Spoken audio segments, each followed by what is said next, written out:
Bismillahirrahmanirrahim. Assalamualaikum warahmatullahi wabarakatuh.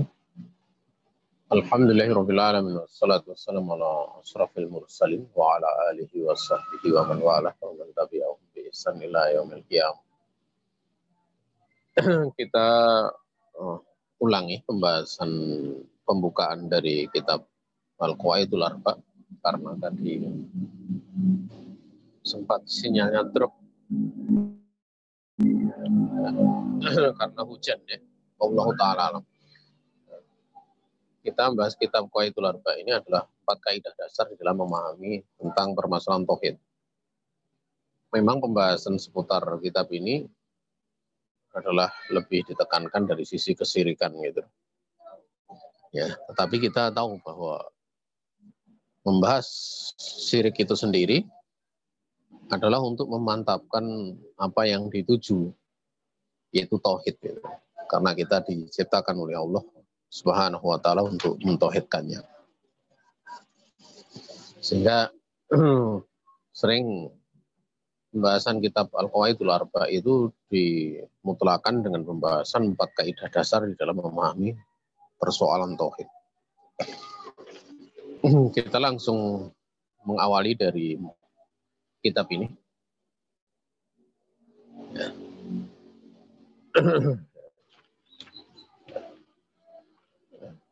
Beliau mulai dengan Bismillahirrahmanirrahim. As'alullahal karim Rabbal arsyil azim an yatawallaka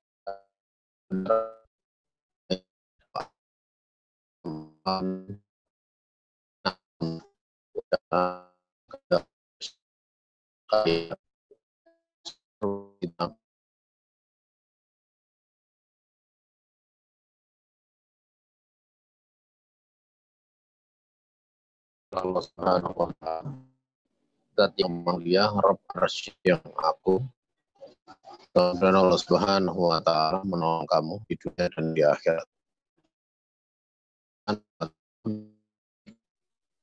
Itu menjadi orang yang diberkahi di mana kamu berada. Mudah-mudahan Allah Subhanahu wa ta'ala menjadikan kamu itu bagian dari orang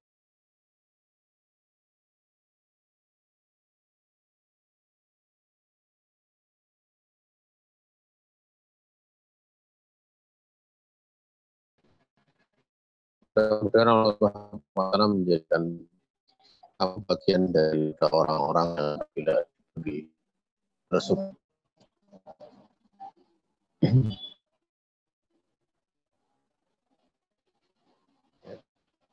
Dan apabila diberi ujian bersabar, dan apabila berbuat dosa segera istighfar kepada Allah Subhanahu wa ta'ala. Karena kan ketiganya merupakan ciri-ciri kebahagiaan. 3 perkara ini merupakan ciri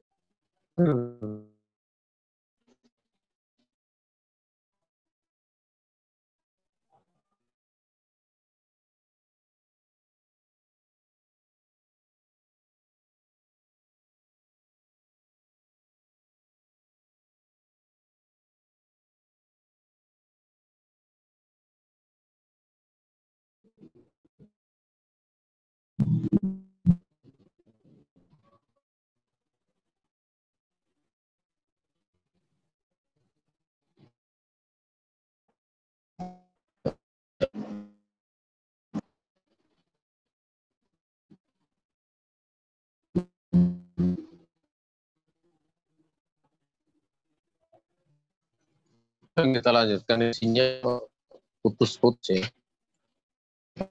Sini masih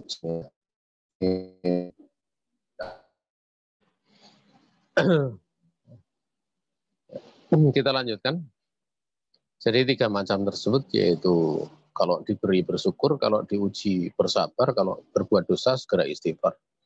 Ini merupakan ketiganya merupakan ciri-ciri kebahagiaan. Ya. Ini matan yang pertama yang kita bahas. Ya.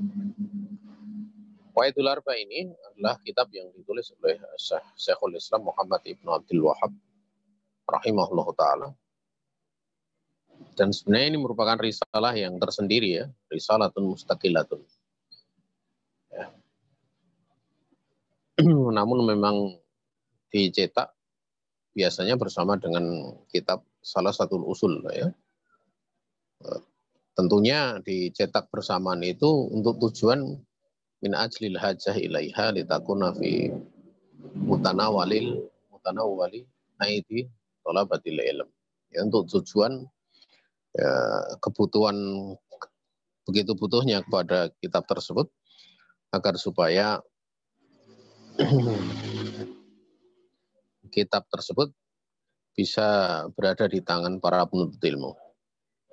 Qaidah itu jamak dari al-qawaid itu jamak dari qaidah ya. Dan qaidah itu dia adalah aslul ladzi yatafarra'u anhu masailu kasiratun au furu'un kasiratun. Yang namanya qaidah itu adalah perkara dasar yang akan tercabangkan darinya itu persoalan yang banyak ataupun cabang-cabang yang banyak gitu loh. Bisa dibaca yatafarra'u, bisa dibaca yutafarra'u. Tidak ada masalah. Ya.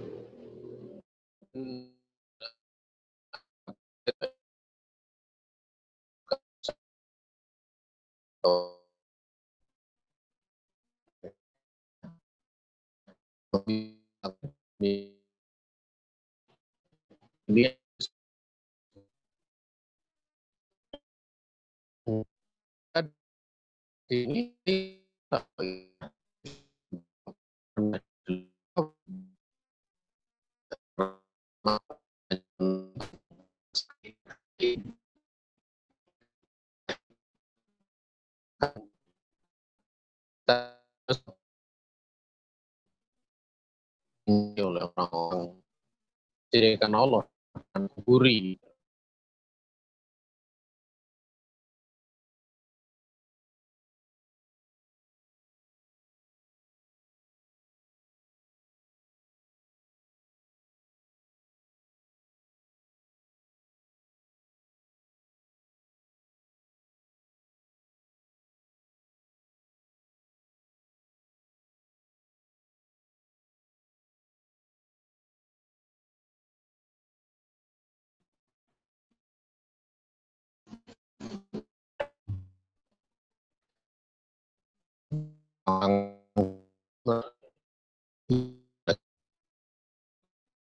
Dan yang lain dimunculkan sedikit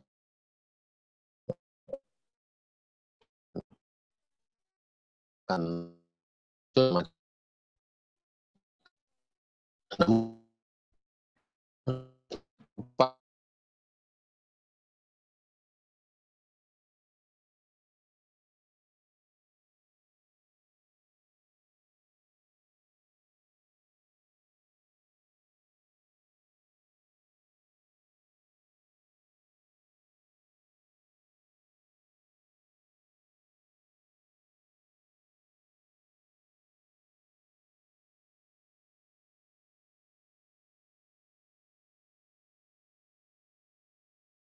itu maknanya adalah al-aslul ladzi yatafarra'u anhu masailu kasiratun au furu'un kasiratun.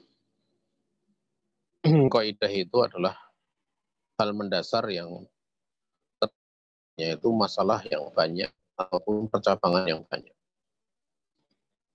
Kandungan yang ada dalam kitab Qawaidul Arba ini adalah pengetahuan seputar tauhid dan mengetahui seputar kesyirikan. Ya. Sehingga di dalam kitab ini nanti akan dibahas ya, apa kaidah tauhid dan apa kaidah kesyirikan. Ya. Sifatnya ada yang disebutkan secara mantuk ya, disebutkan, dan ada yang sifatnya mafhum. Ya, mafhum artinya di situ. Dan ini perkara yang penting ya, memahami masalah ini, karena kebanyakan manusia itu mereka bingung ya di dalam memahami tauhid dan kesyirikan ini. Ya. Pelajari kitab ini banyak sekali halangannya karena banyak orang-orang yang menentang Syekh Muhammad bin Abdul Wahab dengan tuduhan Wahabi dan yang lain sebagainya. Tetapi kita tahu bahwa ini perkara paling penting dalam kehidupan kita, ya. Sehingga manakala kita memperhatikan ucapan orang, ya akan menjadikan kita terlewat dari ilmu yang sangat bermanfaat, ya. Bahkan itu merupakan ilmu yang paling mendasar, paling penting, yang mana kita itu diciptakan oleh Allah untuk itu, ya. Untuk mentauhidkan Allah Subhanahu wa Ta'ala. Ya. Yang jelas kita wajib, ya. Untuk kemudian kita ini anak-anak narji'u bi taqidina ilal kitab wa sunnah. Wajib kita ini untuk mengembalikan di dalam mendudukkan diri kita ini, mengikatkan diri kita dalam lebih-lebih dalam perkara tauhid ini pada kitab dan sunnah. Ya. Tentunya agar supaya akidah kita, ya, akidah kita ini menjadi akidah yang sahihah, ya, yang benar, ya, saliman, ya, yang selamat, yang tentu sumbernya diambil dari kitab dan sunnah Rasulnya Muhammad alaihi salatu wassalam. Ya. Lebih-lebih di dalam perkara yang besar seperti ini, dua perkara besar ini yaitu tauhid dan syirik. Sehingga dalam kaidah ini Syekh Muhammad bin Abdul Wahab tidak menyebutkan dari pikirannya, ya. Sebagaimana kebanyakan manusia kalau membahas tauhid itu dari pikirannya. Seperti orang-orang Mu'tazilah, orang-orang Jahmiyah, dan orang duanya, yaitu Asy'ariyah. Itu mereka pakai akal, tidak diambil dari kitab dan sunnah. Ya.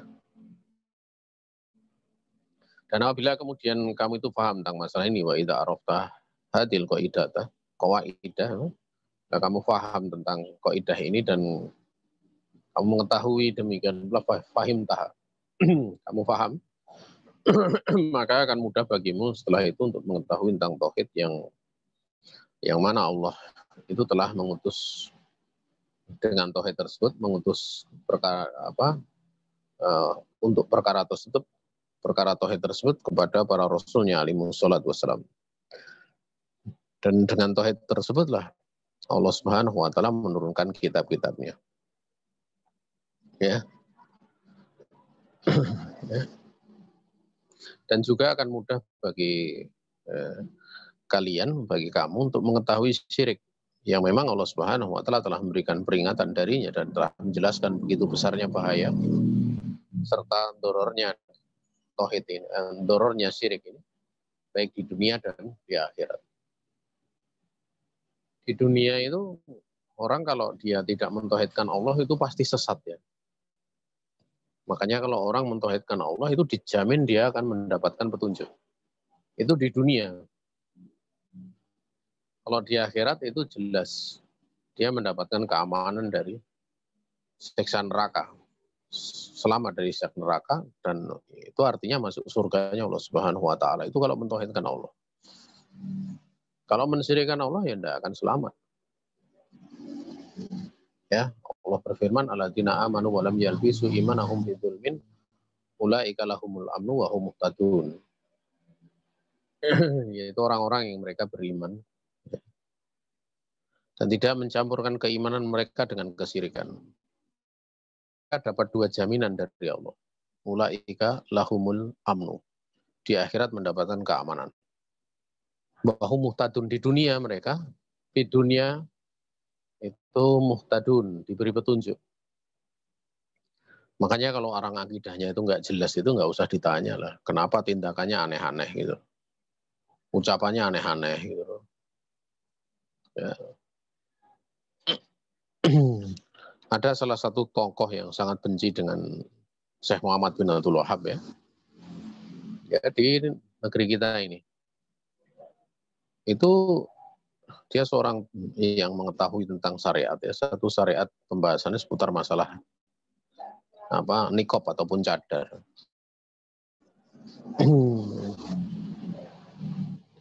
Dia mencela muwahhid ya, dari kalangan orang yang mereka tuduh Wahabi itu, dengan dikatakan tatkala dia membahas cadar, ya benar cadar itu memang benar. Istri Nabi juga cadar, putri Nabi juga bercadar. Ya. Tapi kalau bercadar itu ya di rumah gitu loh. Harusnya di rumah, enggak keluyuran ke mal-mal kemudian dia cela dengan celaan yang sangat dahsyat setelah itu. Ya. Nah, ini kan ucapan yang sebenarnya menunjukkan dia tidak punya dalil ya.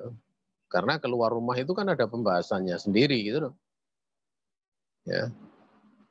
Dan tentu cadar dipakai itu kalau pas keluar rumah, di rumah ngapain dipakai terus kan gitu. Nah, dan dia membahas ya. Artinya hal yang sampai dia nabrak-nabrak pada hal-hal yang di situ ada batasan-batasan ilmu ya. Hanya karena benci kepada ini pada Syekh Muhammad bin Abdul Wahab. Dia katakan sebagai Wahabi dan yang lain sebagainya. Ya akhirnya cara berpikirnya jauh dari petunjuk. Ya. Jauh dari petunjuk. Waliyadzubillah. Sehingga pembicaraannya lebih parah daripada orang-orang awam. Dan perkara ini adalah perkara yang sangat penting ya. Sehingga perkara ini karena pentingnya ya mesti kita mempelajarinya. Makanya ini adalah alzama alaika min ma'rifati ahkamis sholat, zakah, wal ibadah, wasairu.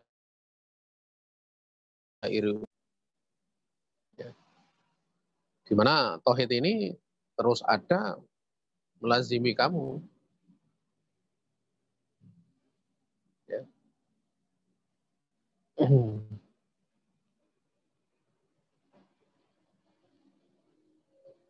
Ya.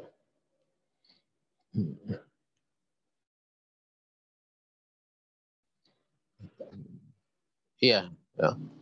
Nah, dalam kondisi seorang dia sholat, bayar zakat, tauhid itu tidak boleh lepas karena itu asas gitu, yang mendasar. Ya. Dimana kita tahu bahwa sholat dan zakat itu serta haji selainnya dari berbagai macam ibadah itu latasihu idalam tubna ala asil akidah sohihah. Ya.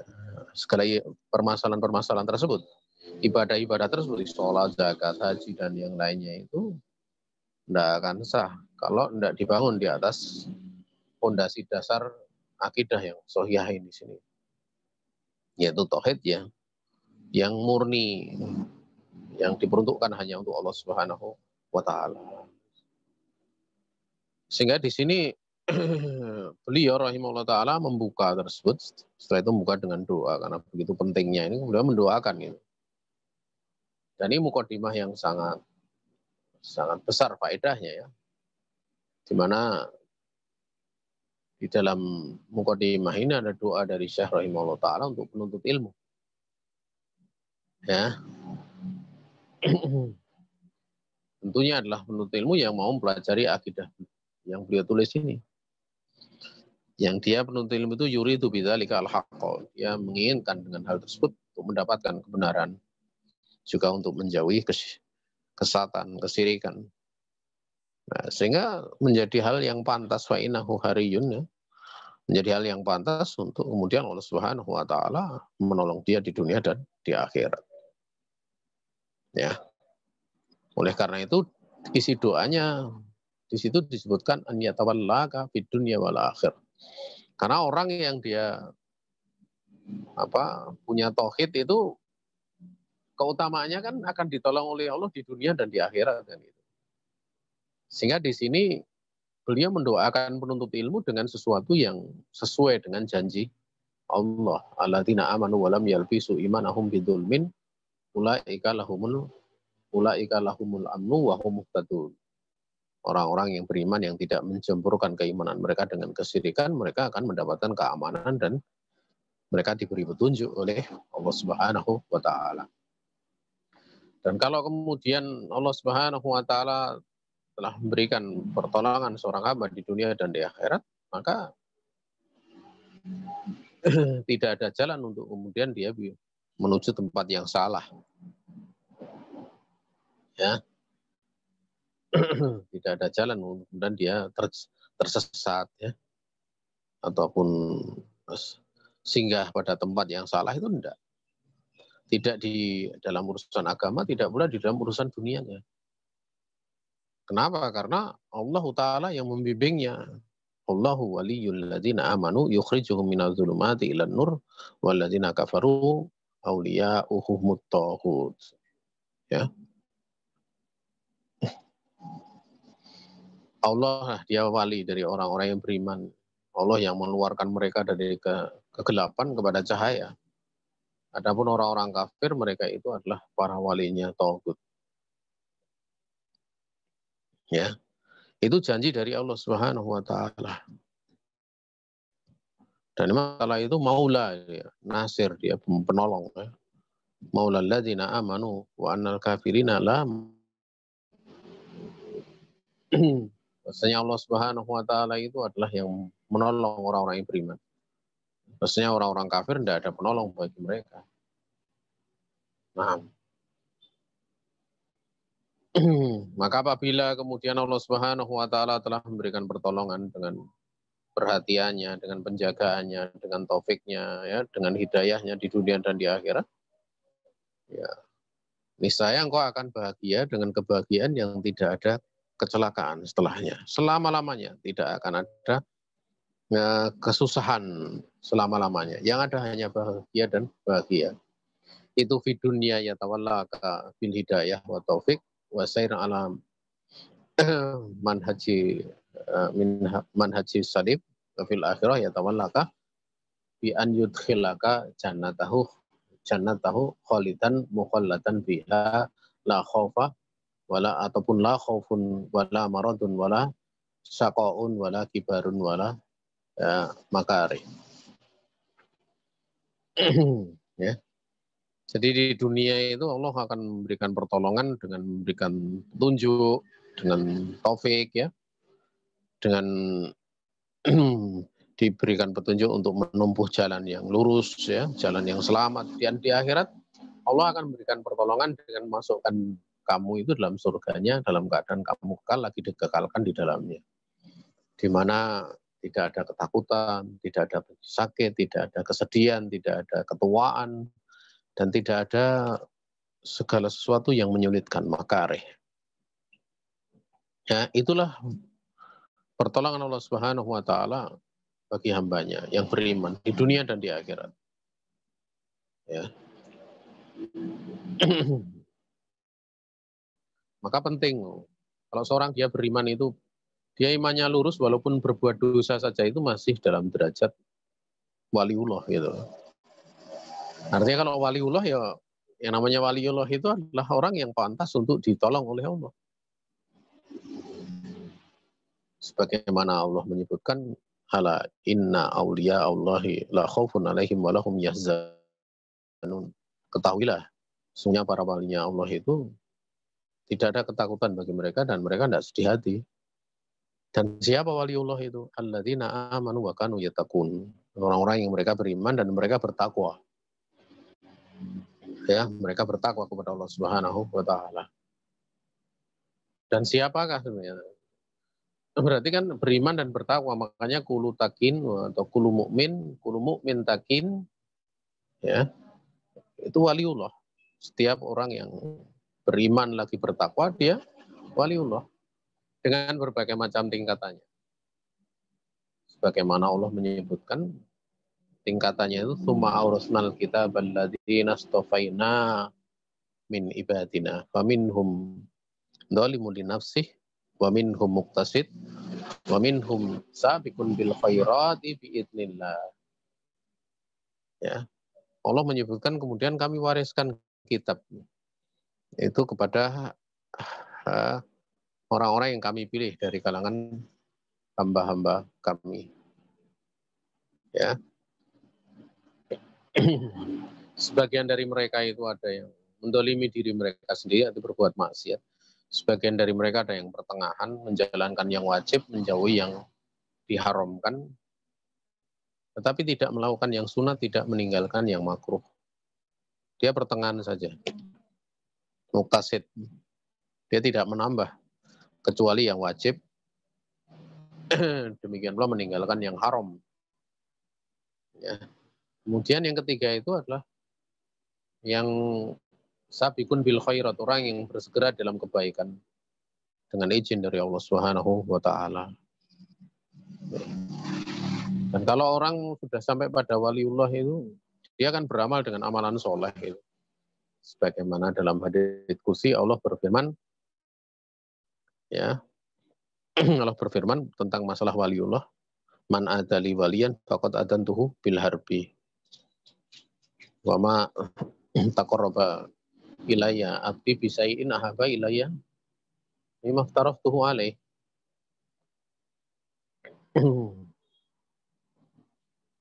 Wa ma yazalu abdi yataqarrabu ilayya binawafil hatta uhibah. Wa idza ahbabtuhu atau wa in kuntu ahbabtuhu wa idza ahbabtuhu kuntu sam'ahu alladhi yasma'u bih wa yubsiru alladhi yubsiru bih, ya, wa yadahu allati yabtisu biha wa rijlahu allati yamsi biha wala in sa'alani la utiyanna wala in ista'adzani la uidzanna. Itu janji dari Allah. Dari pertama sudah Allah mengatakan barang siapa yang musuhi wali, maka aku menyatakan ya dengan perangan. Dan tidak ada hambaku itu mendekatkan diri kepadaku dengan sesuatu yang lebih aku cintai dibandingkan perkara yang aku wajibkan untuknya. Artinya berarti menunaikan perkara yang wajib. Dan terus-menerus hambaku itu mendekatkan diri kepadaku dengan yang sunat. Artinya ini kan derajat waliullah itu kan menjalankan yang wajib, demikian pula menjalankan yang sunat. Sampai kemudian aku mencintainya. Kalau sudah aku mencintainya, ya berarti apa? Aku akan menjadi pendengaran dia mendengar, ya dengannya. Aku akan menjadi penglihatan yang dia melihat dengannya. Aku akan menjadi tangannya yang dia memukul dengannya. Aku akan menjadi kakinya yang melangkah dia dengannya. Kalau dia minta kepadaku, niscaya aku akan beri. Kalau dia minta perlindungan kepadaku, niscaya aku akan beri perlindungan. Makanya dalam riwayat Imam Muslim, Rasul bersabda, Ruba as'atin akbaro madfu'in bil abwab lau aksama Allah la abarroh. Sehingga dalam hadis yang dikeluarkan oleh Imam Muslim, Rasul alaihi salatu wasallam bersabda, berapa banyak orang yang dia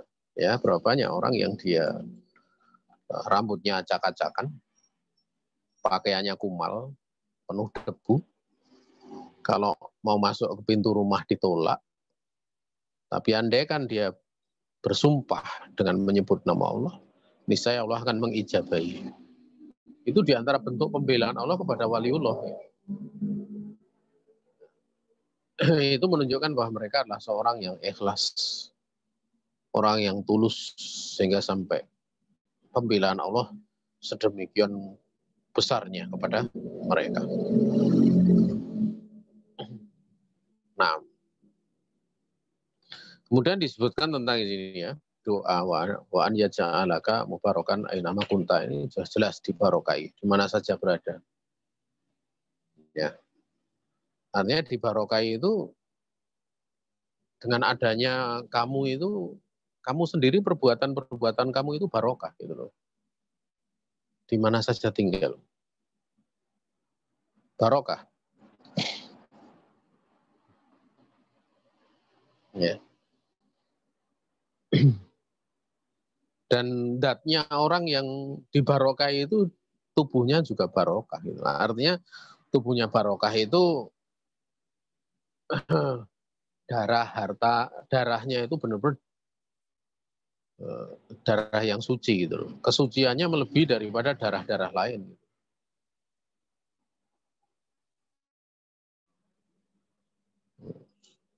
Nah, karena barokah gitu. Dibarokai.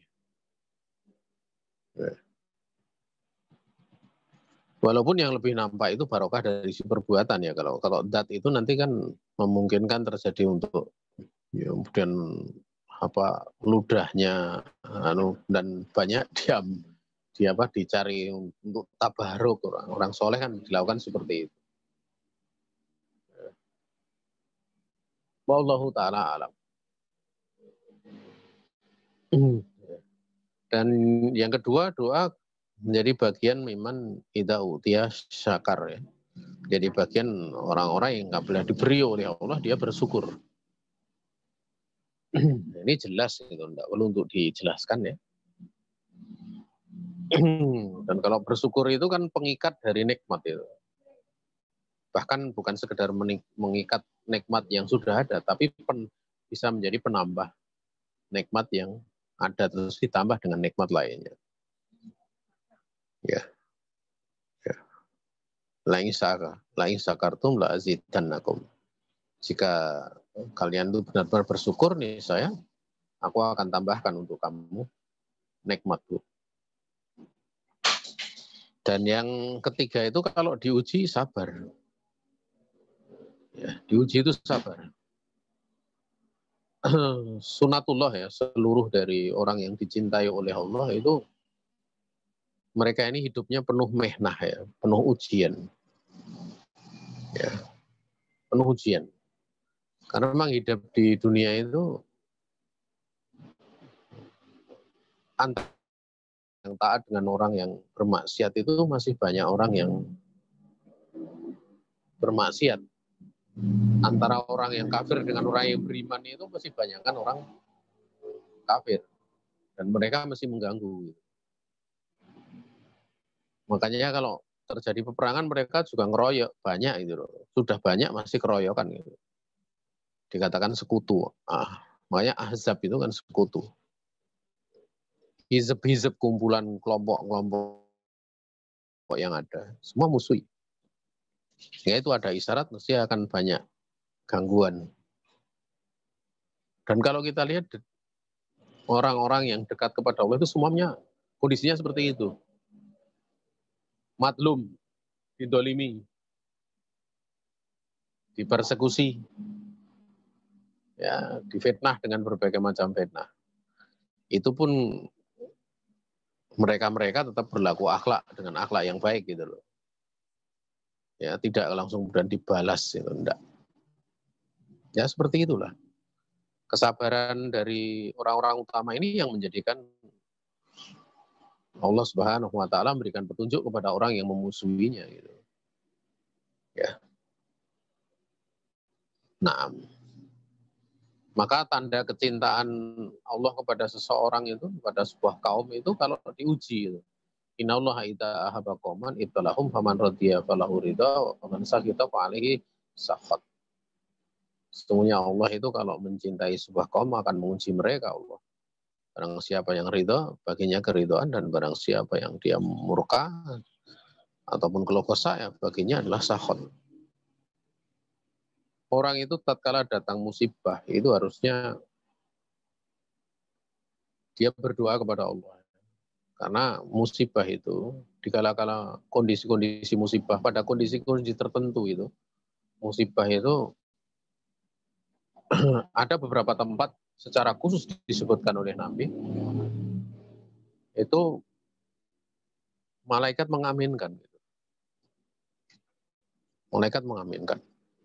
Makanya tatkala Abu Salamah meninggal, kemudian fadoja nasun min ahlihi, Nabi alaihi salatu wasallam mengatakan la taqulu illa khairan.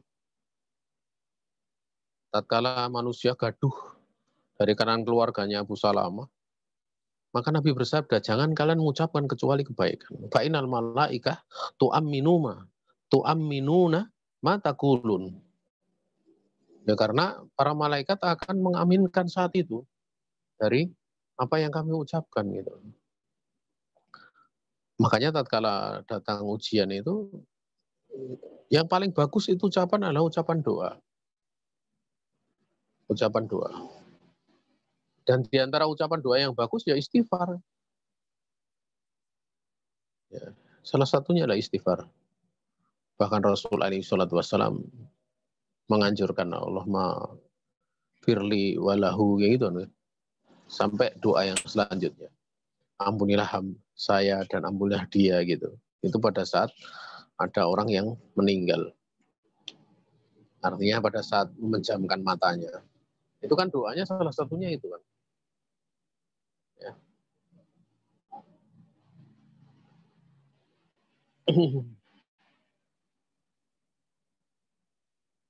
Kemudian doa yang selanjutnya adalah yang dilanjutan dari doa tersebut menjadi bagian orang apabila berbuat dosa segera istighfar. Ya. Tidak ada madorot seorang berbuat dosa kalau dia sertai dengan istighfar. Dan tidak mungkin orang itu lepas dari dosa ya, tidak mungkin. Sehingga kita itu butuh pada istighfar. Dan istighfar itu menunjukkan dia mutawadhi ya, dia bukan orang yang menyombongkan diri, tapi dia mutawadhi di hadapan Allah Subhanahu wa taala, menyadari kelemahannya, kekurangannya. Banyak istighfar. Kalau orang banyak salah, tidak mau istighfar, tidak mau bertobat, ini menunjukkan orang yang takabur atau mutakabir. Ya, takabur. Dan orang itu semakin mengenal Allah itu.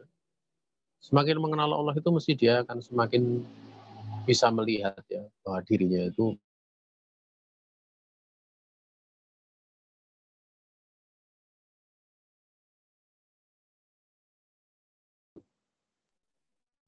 ya. Dan jika dia melihat kesalahan-kesalahan dirinya itu sudah membuat dia capek itu, bikin dia sibuk. Karena dia tahu dirinya punya kekurangan, biasanya kalau ada orang mencela ya dia nggak akan nanggapi, ngapain nanggapi gitu. Memang sibuknya dia dengan dosanya sudah capek, apalagi nanggapi ucapan orang. Sehingga di situ di satu sisi bisa sibuk dengan kesalahan dirinya sendiri, tapi bisa sabar menghadapi gangguan orang gitu loh. Ya, itulah faedahnya di satu sisi menyadari kesalahan dirinya sendiri, tapi sekali gitu loh. Karena dia sibuk dengan urusannya dia sendiri. Ya. Dan tidak sekedar itu, dia akan bisa menghadapi manusia itu dengan penuh kasih sayang gitu. Ilmu yang dia pelajari itu akan membentuk karakter dia menyayangi, memberikan petunjuk. Seperti itu. Makanya Rasul alaihi salatu wasallam dicerca majnun, syair, ahli syair, ya, orang gila, sahir, tukang sihir. Beliau biasa saja. Biasa saja. Beliau sibuk dengan apa yang menjadi kepentingannya pada saat beliau itu diutus oleh Allah Subhanahu wa taala menjadi seorang rasul. Ya. Nah, kemudian setelah itu beliau mengatakan ilam arsadaqallahu li ta'atih. Anal hanifiyata millata Ibrahim anta'budallaha wahdah mukhlishan lahuddin. Ketahuilah mudah-mudahan Allah memberikan kelurusan kepada kamu untuk mentaatinya. Kepada kamu untuk mentaatinya. Bahwa agama yang lurus ya, yaitu milah Ibrahim itu sebagai badal, itu engkau beribadah kepada Allah semata, mengikhlaskan untuk Allah agama. Ini hal yang dimaklumi, tidak perlu untuk dijelaskan. Kama qala subhanahu wa ta'ala ma khalaqtul jinna wal insa illa liya'buduni. Tidaklah aku ciptakan jin dan manusia melainkan agar supaya mereka beribadah kepadaku atau hanya beribadah kepadaku. Nah, di situ saya mendoakan ya. Dan itu kita tahu ya, dari awal beliau sudah mendoakan. Ya, ini menunjukkan betapa orang yang mengajar itu mesti punya kasih sayang. Ya. Sehingga nanti muridnya itu dia bisa merasakan kasih sayang. Suatu saat kalau muridnya mengajar, dia akan menyayangi orang yang dia ajar. Ilmu itu seperti itu. Ya, menyayangi dengan penuh ketulusan. Jadi ada apa ya? Ada mahabbah itu nampak gitu, kasih sayang, merahmati itu ada. Beda kalau ilmu dunia. Kalau ilmu dunia itu kan ngajar bayangannya gajinya berapa kan gitu. Dan itu adalah hal yang mubah. Pernah ada seorang penanya itu, dia bertanya itu. Tatkala saya sampaikan tentang hadis ya, seputar menunjukkan kebaikan itu, dia akan mendapatkan pahala dari orang yang mengamalkannya. Man dalla 'alal khair falahu ajruha wa ajru man amila biha atau wa ajru fa'ilih. Ya, kama qala Rasul alaihi salatu wasalam. Maka kemudian dia menanyakan bagaimana kalau orang jualan buku agama gitu. Itu apakah dapat keutamaan dari hadis itu? Kalau orang Gojek misalnya, kerja di Gojek mengantarkan ke pengajian, apakah dapat pahala? Orang yang diantarkan ke pengajian tadi. Ya di sini mesti dipahami ya bahwa yang menjadi induk amal itu apa? Pokok amalnya itu apa? Kan amalan itu ada yang bagian dari agama dengan tingkatan hukumnya dan ada yang dia bagian dari perkara dunia hukumnya mubah saja. Ya kalau orang jual buku agama kemudian jadi Gojek orang itu kan memang hal yang mubah itu mencari uang gitu loh. Mencari uang. Makanya tidak bisa masuk pada kategori hadis itu. Tapi beda kalau orang yang misalnya mengajar, berdakwah, itu kan beramal, memang itu amalan agama gitu loh. Ya, hukumnya fardu kifayah. Itu walaupun di situ digaji, itu tetap pokoknya niat itu atau pokok tujuannya itu kan amal. Itu tetap dapat pahala walaupun dia dapat gaji. Karena gaji sifatnya hanya mengikut saja. Lebih utama lagi kalau tidak gaji gitu loh. Tapi mukafa'ah. Makanya di dalam orang mengajar itu kalau dia pakai gaji itu tidak boleh dapat hadiah ya. Tidak boleh dapat hadiah. Ya. Haram untuk menerima hadiah dari orang yang bekerja, kemudian dia mendapatkan hadiah dari tempat pekerja, dari apa yang dia ajar, orang-orang yang dia ajar. Itu tidak boleh. Walaupun itu ada rincian ya, tidak diperbolehkan. Ya, tidak diperbolehkan. Tapi kalau ngajarnya itu mukafa'ah, mau dapat hadiah, tidak ada masalah. Tidak ada masalah.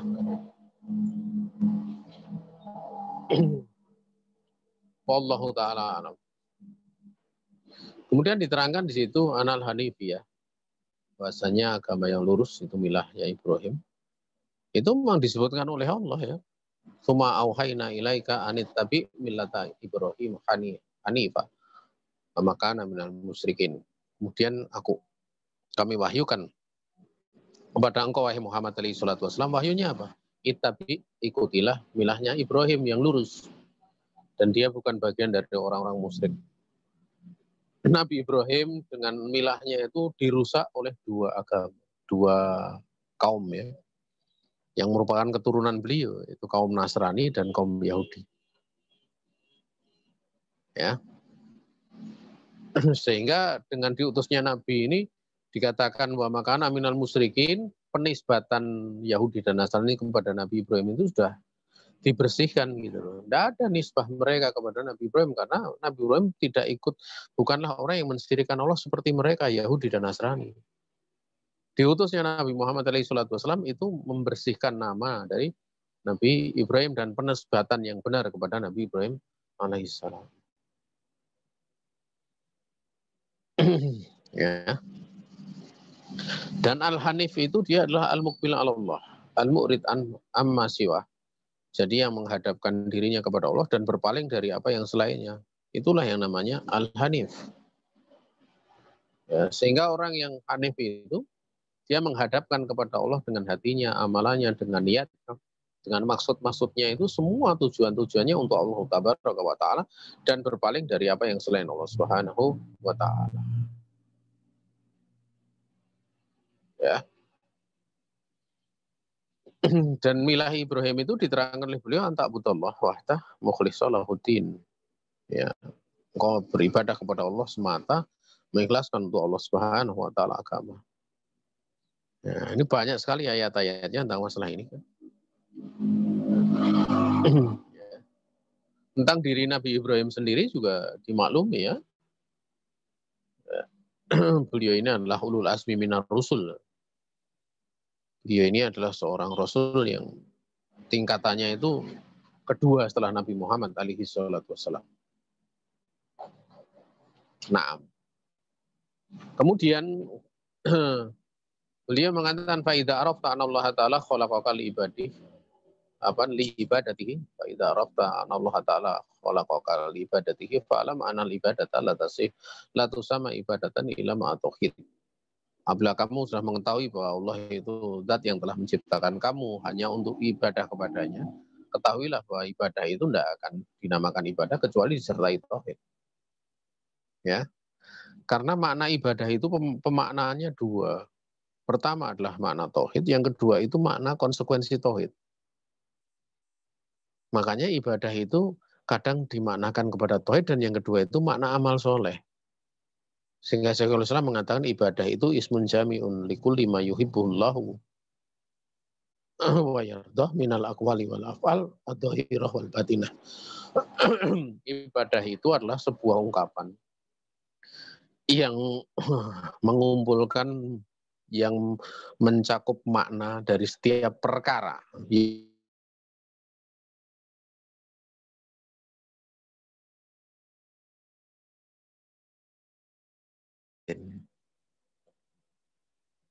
Itu kan amal soleh. Makanya saya punya kitab yang lain, kutub yang jami' li ibadatillahi wahdah. Yang mengumpulkan seluruh perkara. Yang mengumpulkan seluruh peribadatan hanya untuk Allah semata. Itu diterangkan di dalam kitab tersebut. Atau diterangkan di dalam penjelasan Syekh Shalih Al Fauzan bahwa al-jami' li ibadatillahi wahdah itu adalah ta'atullahi ta'ala. Watsina bunawahi. Yaitu mentaati perintah Allah, mentaati Allah, dan menjauhi larangan-larangan Allah. Artinya itu kan konsekuensi. Konsekuensi daripada tauhid. Makanya ibadah itu penyebutannya entah itu adalah makna tauhid, entah kemudian apa yang menjadi konsekuensi tauhid. Nah, dan apabila faida dakhala syirku fil ibadah fasadat. Nah, kalau kemudian syirik itu masuk dalam ibadah ya akan rusak. Seperti hadas apabila masuk dalam tohar, ya akan rusak daripada toharoh tersebut. Nah, kemudian kita selesaikan pada muqaddimah. Fa idza arafta anna syirka idza khalatul ibadata afsadaha wa ahbata al amala wa sara sahibuhu minal khalidina fin nari arafta anna ahamma ma alaik ma'rifatu dzalik la'allallah an yukhlisaka min hadhihi syabakah wa asyirku alladzi qala Allah taala innallaha la yaghfiru an yushraka bihi wa yaghfiru ma duna dzalika liman yasha wa dzalika bi ma'rifati arba'i qawaida dzakaraha Allah subhanahu wa ta'ala fi kitabih. Maka apabila kamu sudah mengetahui bahwa syirik kapan ya, mencampuri ibadah, maka akan merusakkan ibadah itu dan akan membatalkan seluruh amalan, ya. Nah, maksudnya syirik besar loh itu. Dan menjadikan pelakunya itu kekal di dalam neraka. Kalau kamu mengetahui perkara ini, kamu mengetahui bahwa perkara yang paling penting bagi kamu itu adalah mengetahui perkara tersebut. Mudah-mudahan Allah Subhanahu wa taala menjadikan kamu ikhlas, atau bukan menjadikan kamu, mudah-mudahan Allah Subhanahu wa taala menyelamatkan kamu dari jeratan ini, jebakan ini, itu kesyirikan. jembatan kesyirikan, yaitu syirik kepada Allah Subhanahu wa taala. Yang mana Allah Subhanahu wa taala berfirman, sungguhnya Allah tidak akan mengampuni dirinya itu diserikatkan dengannya. Namun Dia akan mengampuni selain daripada dosa tersebut untuk siapa yang dikehendaki oleh Allah Subhanahu wa taala. Dan untuk bisa makrifah hal demikian itu bagaimana? Yaitu dengan mengetahui, dengan makrifah 4 kaidah yang Allah telah menyebutkan di dalam kitabnya. Jadi perkara ini perkara yang cukup jelas ya. Ya, perkara yang cukup jelas. Kita tidak perlu untuk merinci lebih, nanti rincian-rincian masalah ini pada kitab-kitab selanjutnya nanti. Ya. Sehingga kita mengambil yang pokok-pokok saja, makanya saya katakan 4 pertemuan selesai kitab Qaidatul Arba'in. Ya. Itu Qaidatul Arba'in 4 pertemuan. Ini 1 pertemuan, jadi masih tersisa 3 pertemuan. Habis itu nanti kita bahas usul sittah, karena kutep juga biar cepat selesai. Setelah itu baru kita butuh. Harusnya langsung kita butuh itu. Tapi tidak apa, nanti kita usul sittah dulu aja. Habis itu kita butuh itu. Dan kalau bisa ya ada target-target sekian selesai, sekian selesai, sekian selesai. Ya. Nah, ini saja yang bisa disampaikan. Afan tadi sinyalnya sempat putus-putus, jadi di sini kadang masuk, kadang keluar gitu. Jadi tahu-tahu keluar sendiri dari tayangan itu balik ke mode awal, kemudian masuk lagi secara otomatis. Ya. Sehingga ada jeda tadi. Nah, ini saja yang bisa disampaikan di malam ini. Akhirul kalam, wassalamualaikum warahmatullahi wabarakatuh.